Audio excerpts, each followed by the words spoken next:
Hello, we have the Rubik's Cube, so let's try to solve it. So the first thing we have to learn is the right hand algorithm and the left hand algorithm. So the right hand algorithm is like this. You take the cube like this, you rotate up, then this, then down, and this. Let's do it a couple of times. This, this, this, this. 1, 2, 3, and 4. 1, 2, 3, and 4. 1, 2, 3, and 4.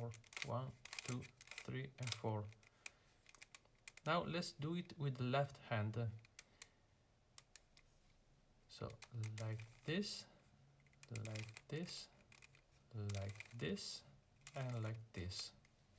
1, 2, 3, and 4.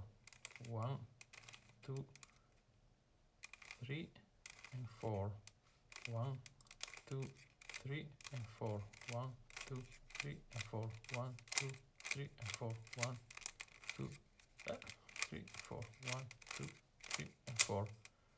You have to practice those two algorithms. This is the first step in order to solve the cube.